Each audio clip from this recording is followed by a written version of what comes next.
Assalamualaikum teman-teman, kembali lagi di channel Gria The Myth. Channel ini akan menyajikan cerita-cerita horor yang sangat sayang untuk dilewatkan. Untuk itu, ikuti terus ceritanya dengan like, komen, dan subscribe, serta aktifkan lonceng notifikasinya agar tidak ketinggalan update dari channel ini. Bersiaplah untuk merasakan ketegangan dan teror dari cerita-cerita horor yang akan membuat bulu kudukmu berdiri. Pastikan lampu dimatikan karena malam ini kita akan memasuki dunia yang tak terduga. Oke, tanpa berlama-lama kita mulai ceritanya. Vino tak pernah menyangka bahwa keputusannya untuk masuk ke pesantren akan membawa dirinya ke dalam teror yang tak berkesudahan. Ia adalah anak tunggal dari keluarga sederhana di pinggiran kota. Setelah lulus SMP, orang tuanya memutuskan untuk mengirimnya ke sebuah pesantren di daerah terpencil, yang menurut cerita memiliki kualitas pendidikan agama yang lebih baik dan ketat.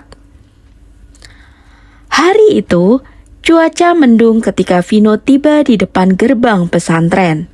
Suasana sepi dan aura dingin menyelimuti tubuhnya.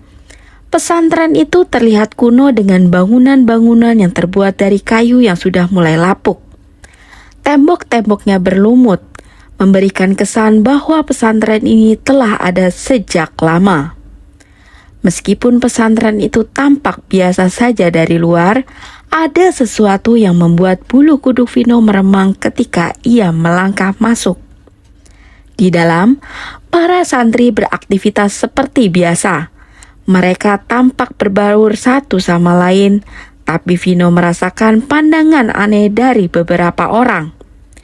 Bukan tatapan ramah seperti yang ia harapkan dari pesantren, melainkan tatapan dingin seolah menyimpan sesuatu yang tersembunyi.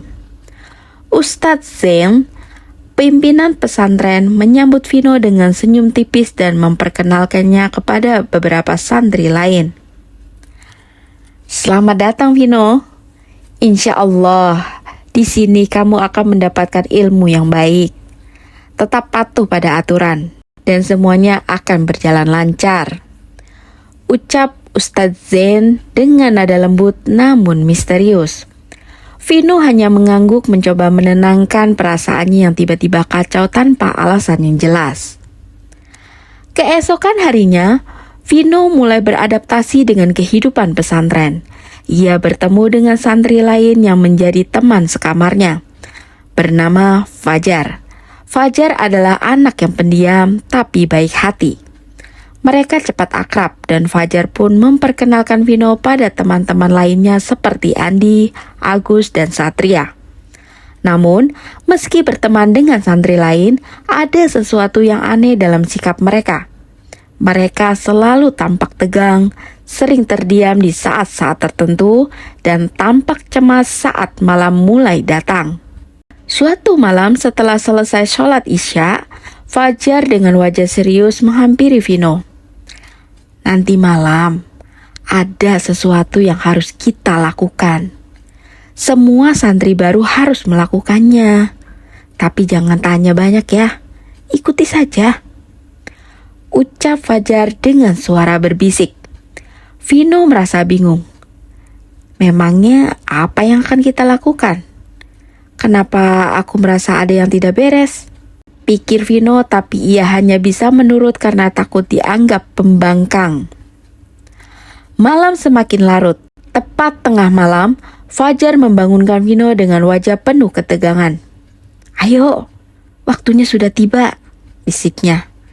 Dengan rasa takut yang menjalar di seluruh tubuhnya, Vino mengikuti Fajar dan beberapa santri lain menuju halaman belakang pesantren, tempat yang tidak pernah ia kunjungi sebelumnya. Di sana, mereka bertemu dengan beberapa santri senior yang sudah menunggu. Di bawah remang bulan, mereka berkumpul di sekitar sebuah pohon besar yang tampak tua dan menyeramkan. Ustadz Zain juga hadir, berdiri di depan mereka dengan ekspresi datar dan dingin.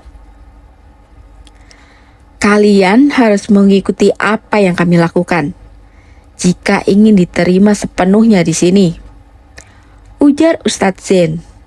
Ini adalah bagian dari pembelajaran dan jangan takut.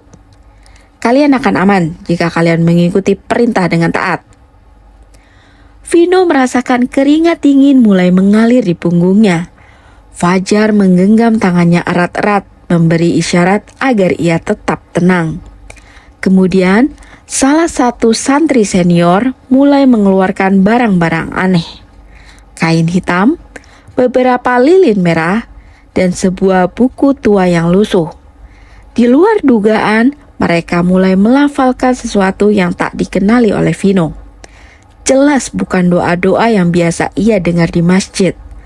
Kata-kata itu terdengar seperti mantra asing, penuh desisan dan suara yang membuat bulu kuduk merinding. Ustadz Zen mengambil alih, memimpin ritual aneh itu. Vino hanya bisa terdiam. Ia merasa sesuatu yang jahat sedang terjadi. Sesuatu yang tidak ada hubungannya dengan ajaran agama yang ia kenal. Dan benar saja, di tengah ritual itu, angin kencang tiba-tiba bertiup, membuat daun-daun pohon bergoyang keras.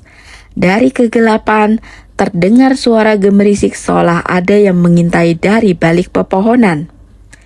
Tiba-tiba, terdengar suara jeritan pelan, suara yang terdengar seperti perempuan.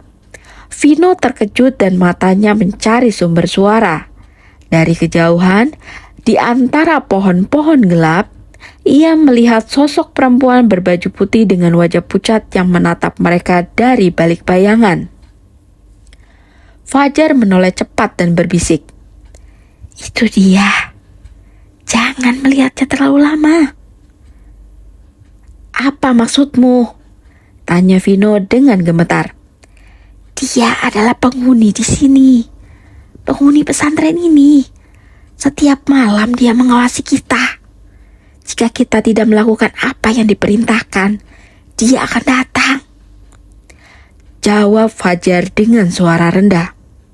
"Itulah alasan kenapa kita harus melakukan ini setiap bulan."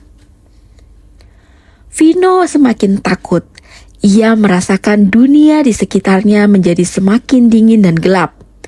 Sosok perempuan itu masih berdiri di kejauhan. Tatapannya menusuk ke dalam jiwa.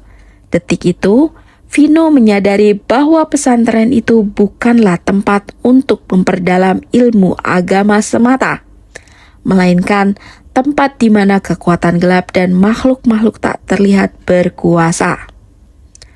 Hari demi hari berlalu, namun malam itu selalu menghantui pikiran Vino. Meskipun ia kembali menjalani rutinitas seperti biasa, yaitu belajar, beribadah, dan mengaji, perasaan cemas terus mengikutinya. Setiap malam ia takut untuk tidur, khawatir akan dibangunkan lagi untuk mengikuti ritual yang mengerikan itu. Benar saja, pada minggu kedua setelah kejadian itu, Vino dan santri lainnya dipanggil lagi oleh Ustadz Zen di malam yang sama larutnya. Kali ini, Vino sudah tahu apa yang akan terjadi, tetapi rasa takut itu tetap mencengkram dirinya. Mereka berkumpul di tempat yang sama di halaman belakang, di sekitar pohon besar yang mengerikan itu. Angin malang kembali berhembus kencang, dan bulan sabit menyinari langit, memberikan suasana yang semakin menegangkan. Kali ini, ritual yang mereka lakukan semakin aneh. Ustadz Zen membawa sesajen berupa ayam hitam dan kemenyan yang menyebar bau menyengat. Vino ingin protes, hatinya menolak, karena apa yang dilakukan ini jelas bertentangan dengan ajaran agama yang ia ketahui. Tapi ia hanya bisa menahan diri takut akan apa yang mungkin terjadi jika ia melawan. Saat ritual berlangsung, Vino melihat bayang-bayang samar mulai muncul di sekitar mereka. Sesosok bayangan hitam melayang di antara pepohonan, mengintari mereka seolah-olah menunggu momen untuk menyerang. Tubuh Vino terasa kaku, keringat dingin mulai mengucur. Suara bisikan aneh mulai terdengar, seolah-olah ada makhluk-makhluk yang berbicara dalam bahasa yang tidak ia mengerti. Ketika Ustadz Zen selesai membaca mantra, seketika bayangan itu menghilang. Namun, sosok perempuan berbaju putih yang pernah dilihat Vino di malam pertama kini berdiri lebih dekat dari sebelumnya. Tatapannya lebih intens, dan kali ini Vino merasakan bahwa ia sedang memperhatikannya secara khusus. Malam itu, Vino mencoba tidur meski bayang-bayang ritual itu masih terngiang di kepalanya. Dalam tidurnya, ia terjebak dalam mimpi yang aneh dan sangat nyata. Di dalam mimpi, Vino melihat pesantren itu tetapi jauh lebih gelap dan suram. Suasana mencekam, dengan udara yang dingin dan bangunan yang tampak lebih rusak daripada kenyataannya. Kemudian ia melihat seorang gadis muda berlari ketakutan di halaman pesantren. Wajahnya penuh kengerian. Gadis itu mengenakan pakaian putih, sama seperti sosok yang sering muncul di malam-malam mereka. Dia berlari menuju arah pohon besar yang biasa mereka gunakan untuk ritual. Tetapi sesampainya di sana, ia terjatuh. Dari bayang-bayang muncul sekelompok orang yang mengenakan pakaian hitam. Mereka mengelilingi gadis itu sambil membaca mantra yang mirip dengan apa yang didengar Vino di ritual-ritual sebelumnya. Gadis itu menangis, memohon ampun, tetapi tak ada yang mendengarkan. Orang-orang itu melingkarkan tali di lehernya, lalu dengan kejam menggantungnya di pohon besar. Jeritanya menggema di seluruh pesantren, hingga tiba-tiba semuanya gelap. Vino terbangun dengan nafas tersengal-sengal, tubuhnya berkeringat dingin, dan detak jantungnya berpacu cepat. Mimpi itu begitu jelas, seolah-olah ia baru saja menyaksikan kejadian nyata dari masa lalu. Ia terdiam sejenak, mengingat-ingat detail mimpinya. Gadis dalam mimpi itu jelas adalah sosok yang sama dengan yang ia lihat dalam ritual. Vino mulai berpikir, apakah gadis itu adalah korban dari ritual sesat yang sudah berlangsung lama di pesantren ini? Dan apakah ia dikutuk untuk terus menghantui mereka yang terlibat dalam ritual itu? Malam berikutnya, Vino kembali diliputi rasa takut. Namun, kali ini ada sesuatu yang berbeda. Saat ia terlelap, ia merasakan ada sesuatu yang hadir di dalam kamarnya. Ia terbangun dengan mata setengah terbuka dan melihat sosok perempuan yang biasa menghantui ritual itu berdiri di ujung tempat tidurnya. Namun, kali ini ia tidak terlihat menakutkan, melainkan tampak seperti seseorang yang ingin memberitahukan sesuatu. Shh. Suara lirih itu terdengar jelas di telinga Vino. Jangan ikuti mereka lagi, atau kau akan bernasib sama sepertiku. Sosok perempuan itu melangkah mendekat. Wajahnya pucat, namun kini terlihat lebih jelas. Seperti seorang gadis remaja yang terjebak dalam penderitaan yang abadi. Kau harus pergi dari sini. Lanjutnya, mereka bukan manusia biasa. Ustadz Zen dan orang-orang itu telah melakukan dosa yang tak termaafkan. Mereka menggunakan kekuatan gelap untuk mendapatkan kuasa. Dan aku adalah korban pertama mereka. Vino tak bisa berkata-kata. Mulutnya seolah terkunci. Seluruh tubuhnya gemetar. Sosok itu melanjutkan dengan suara yang penuh kesakitan. Setiap bulan, mereka harus melakukan ritual untuk mempertahankan kekuatan itu. Tapi kau masih bisa selamat.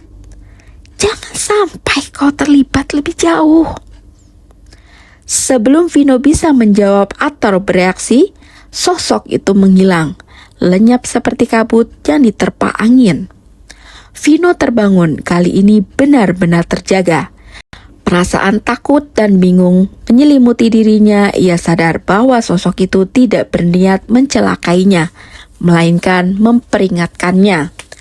Tetapi peringatan itu membuatnya semakin yakin bahwa ada sesuatu yang salah di pesantren ini. Ia harus menemukan cara untuk keluar sebelum terlambat. Setelah peringatan dari sosok misterius itu, Vino semakin yakin bahwa ia harus segera keluar dari pesantren ini.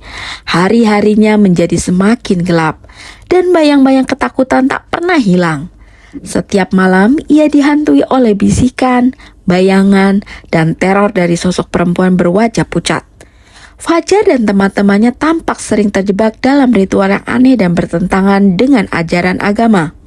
Bahkan, mereka mulai bertingkah seperti orang yang kehilangan kendali, seperti boneka yang dikendalikan oleh kekuatan yang lebih besar. Vino tidak lagi bisa menahannya. Ia tahu jika ia bertahan lebih lama, jiwanya mungkin akan hancur. Malam demi malam tanpa tidur, ia memikirkan cara untuk kabur. Namun, melarikan diri dari pesantren itu bukanlah hal yang mudah. Ustadz Zain dan para santri senior tampaknya selalu mengawasi dengan cermat, seolah-olah mereka mengetahui setiap gerak-gerik santri. Suatu malam, Vino merasakan waktu yang tepat untuk pergi. Itu adalah malam tanpa bulan. Gelap gulita dan udara terasa sangat dingin. Semua santri telah tertidur setelah ritual yang lebih mencekam dari biasanya. Dengan hati-hati, Vino berkemas tanpa suara, mengambil tas kecil berisi pakaian dan beberapa barang pribadi. Ia berbisik pada Fajar yang tampak kebingungan saat dibangunkan. "Aku harus pergi, Fajar," bisik Vino dengan suara tegang. "Aku tidak bisa tinggal di sini lagi. Semua ini salah." Fajar menatap Vino dengan tatapan kosong, seolah-olah pikirannya tidak sepenuhnya ada di sana. "Kalau kamu pergi, mereka akan mencarimu," jawab Fajar pelan, hampir seperti robot. "Tak ada yang bisa lari dari sini." Vino menggigit bibirnya, takut mendengar kata-kata itu. Namun, ia tahu ia harus mengambil resiko. Jika tidak, ia akan menjadi seperti Fajar, hampa, terjebak dalam siklus ritual kegelapan yang tak berujung. Dengan hati-hati, Vino menyelinap keluar dari kamar asramanya. Ia melewati lorong-lorong gelap pesantren, mendengar langkah kakinya sendiri yang membuat suara gemerisik di atas lantai kayu tua. Setiap suara kecil membuatnya tertegun, takut kalau Ustadz Zain atau santri lain akan muncul dari balik bayang-bayang. Ia akhirnya sampai di gerbang pesantren. Ternyata, pintu gerbang itu tidak terkunci. Seolah-olah ada kekuatan yang ingin membantunya keluar. Tanpa menoleh ke belakang, Vino berlari keluar, menyusuri jalan setapak yang gelap menuju desa terdekat. Angin malam yang dingin menusuk tulangnya, namun rasa takutnya mendalam mendorongnya terus maju. Ketika ia sudah cukup jauh dari pesantren, tiba-tiba ia mendengar suara di belakangnya, bisikan halus dari sosok perempuan itu. "Kau telah membuat pilihan yang benar. Jangan pernah kembali." Vino menoleh, namun yang ia lihat hanya kegelapan. Ia tahu bahwa sosok itu telah membantunya, meski dengan cara yang aneh dan mengerikan. Beberapa bulan setelah Vino meninggalkan pesantren itu, kabar mengejutkan sampai ke telinganya. Pesantren tersebut kini telah ditinggalkan oleh semua santrinya. Orang-orang desa di sekitar pesantren mulai membicarakan kejadian-kejadian aneh yang terjadi setelah Vino kabur. Menurut cerita yang tersebar, para santri di pesantren itu mulai bertingkah aneh. Banyak dari mereka mengalami gangguan mental yang membuat mereka tidak mampu mengikuti kegiatan belajar. Mereka seling terlihat melamun, berbicara sendiri, dan bahkan beberapa di antaranya menghilang tanpa jejak. Ustadz Zain yang selama ini dianggap sebagai pemimpin religius yang karismatik juga dilaporkan menghilang secara misterius meninggalkan pesantren begitu saja. Desas-desus menyebutkan bahwa beberapa orang desa yang penasaran mencoba masuk ke area pesantren setelah ditinggalkan. Namun, ketika mereka masuk, mereka menemukan tempat itu dalam keadaan rusak dan hancur. Bangunan yang tadinya berdiri megah kini dipenuhi dengan lumut, retakan di mana-mana, dan halaman pesantren dipenuhi oleh gulma liar yang tumbuh tak terkendali, seakan tempat itu sudah lama ditinggalkan. Meski kenyataannya baru beberapa minggu berlalu sejak terakhir kali pesantren itu beroperasi. Yang paling mengejutkan, para warga masuk ke dalam pesantren mengaku melihat bayang-bayang aneh dan mendengar suara tangisan di malam hari. Salah satu warga mengaku melihat sosok perempuan berbaju putih yang berdiri di sekitar pohon besar di halaman belakang. Tempat ritual itu sering dilakukan. Mereka percaya bahwa tempat itu telah dikutuk oleh kekuatan gelap, dan akhirnya tidak ada lagi yang berani mendekatinya. Vino mendengar kabar ini dari seorang teman lama yang kebetulan mengenal salah satu santri di sana. Dengan perasaan campur aduk antara takut dan lega, Vino sadar bahwa ia telah terlepas dari kutukan yang menghantui pesantren itu. Namun, meskipun ia sudah jauh dari tempat itu, kenangan akan malam-malam penuh teror dan sosok perempuan misterius itu masih membekas dalam ingatannya. Pesantren itu kini menjadi cerita horor di antara penduduk sekitar. Sebuah tempat terkutuk yang tak seorang pun berani mendekatinya lagi. Dan bagi Vino, meskipun ia berhasil melarikan diri, ia tahu bahwa pengalaman itu akan selalu menghantui hidupnya, seperti bayang-bayang yang tak pernah hilang. Nah, demikian akhir dari cerita ini. Terima kasih buat yang sudah mendengarkan hingga akhir. Jangan lupa like, komen, dan subscribe agar channel ini bisa semakin berkembang. Sehat selalu buat kalian semua dan bahagia selalu. Akhir kata, wassalamualaikum warahmatullahi wabarakatuh.